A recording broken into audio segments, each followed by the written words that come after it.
Alright folks, so today I've got a little bit of a different kind of video for us. It's pretty windy out there today, snow and ice all over the place, and I was cleaning up my room in my closet and I dug up an old SD card, and it turned out there's footage from my freshman year of college. And even though I started mountain biking a couple years before that, I think this footage really exposes me as to how comfortable I was with riding on Long Island. And once I got out of my comfort zone in Binghamton at Aqua Terra, I was really shooken up. And I thought it'd be fun to kind of go over this footage. I think it'd be fun to kind of react to my commentary and how dramatic I was being about every single feature, and kind of reflect on where I started and how this ride, which I remember quite vividly, really blew me away as to how technical people can ride on a daily basis. Like, I was blown away by the fact that these are people's local trails and they were right near Binghamton's downtown. And so yeah, I just think it'd be fun to kind of jump on in, and we'll start off with some of my dramatic commentary to get us going. Okay, boys and girls, ladies and gentlemen, we are at Aqua Terra Wilderness Area and we are about to die. I'm very scared. I'm actually quite nervous for this. Yeah. Would you like to go first? I suppose. Was this to serve man? So here you can already tell that I am pretty skittish when it comes to steep, continuous trail. That's just not something that I'm used to on Long Island.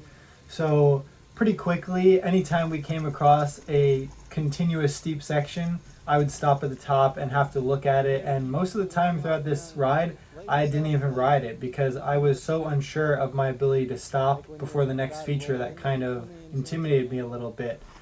Nice. Yes. We've now done 50 feet.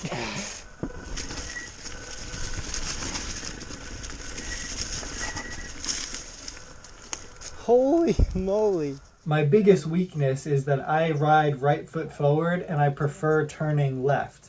That's what feels most natural to me. But in this clip here where I'm trying to go down this right hand berm that is more of a steep catch berm, it just scares the crap out of me and I have to walk it. And honestly, it took me years to kind of build up the confidence to do these sorts of right hand steep turns, even at Aqua Terra and other places, just because it's like doing something with your opposite hand. So that was always really frustrating to me. And my roommate Zane and my best friend, who I'm riding with today, he would always get so annoyed at me because I would just randomly stop at the top of a berm like this and freak out because I wasn't confident I could do it with my opposite foot, so to speak. Holy moly. I've only got 120 mils. This chute is fine, but that's really steep. I don't know. It just keeps getting steeper and steeper after each little divot, so then you'll pick up more speed and possibly shoot over. It's really funny because even though this was my freshman year at Binghamton, by the time my senior year came around, I still don't think I rode this entire section cleanly. Maybe I got some bits here and there, but this place is no joke even to this day. And by the end of my senior year, I was starting to get more comfortable with this place. But honestly, I didn't ride it all the time because there was no cell service unless you were at the very top. And for solo rides, it just didn't really feel like the safest thing to do some of the time. And so, unfortunately, a lot of this place is still kind of on my to-do list, so to speak. And maybe this summer or sometime in the near future, when I'm driving through upstate, I'd love to stop in Binghamton and get another ride in, especially on my new Nolly Fugitive. I think it'd be a really awesome bike for here. But I'm really showing you the embarrassing parts of this ride, leaving it all out there. And this was really my skill level at the time.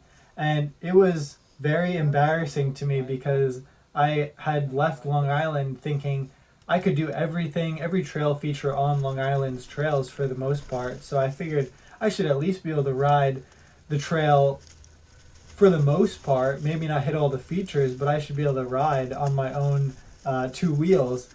And instead I was riding down on my own 2 butt cheeks down a rock face. Whoa. And that's just how it was. And I think it's really cool to look back on where we started and how far we've come. So I would love to come back here and make a redemption kind of video and do some of these things and feel confident, but only time will tell.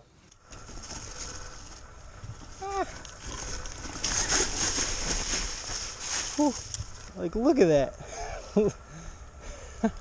This section of juicy fruit was actually really important to my progression because Ryan towed me into this road gap drop sort of thing for the first time, maybe my junior year of Binghamton, and it was a huge deal to me. I was super stoked with it, and to this day it's probably one of the most aggressive features I've done yet.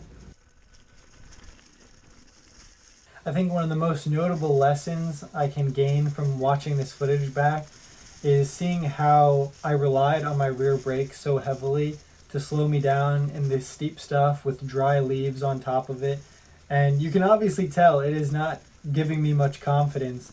A ton of times where I'm kind of falling into a rut, you can see my back tire is skidding and sliding, and that's what's, shifting my balance and keeping me scared.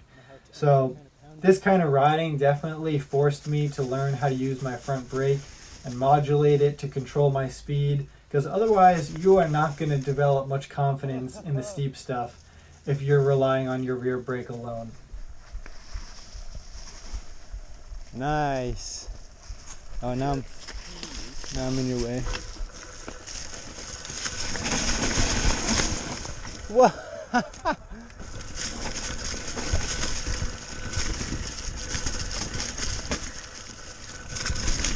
You can definitely see with this little rock drop, that was probably 1.5 to 2 feet max. And I went into it pretty slow, and I could not regain control of my speed until the terrain flattened out, which is a scary feeling. Shall we call it a day? I'm kind of too tired to go back up there again. I agree. My legs are dying on my last climb. I got pounded. Oh yeah. So yeah, that wrapped up our first adventure at Aqua Terra during my freshman year of college at Binghamton. And this was when we didn't have cars yet, and we rode about 8 miles, I think, and 800 feet of climbing or something to get to the trails. So even though we wrapped up our ride, we still had 8 miles to get back and a good bit of climbing to go. Honestly, can't believe we would do this for fun on the weekends, but it was a good way to get the fitness up, and I really do miss it. These were some of the best times of my college career, and just getting lost in the woods with my friend Zane and progressing very slowly but surely and really falling in love with mountain biking. And so hopefully you enjoyed watching this different kind of video, and hopefully spring will be upon us sooner than later and we can get back to shredding outside till our heart's content. And hopefully you enjoyed watching this video. So stay venturing, my friends.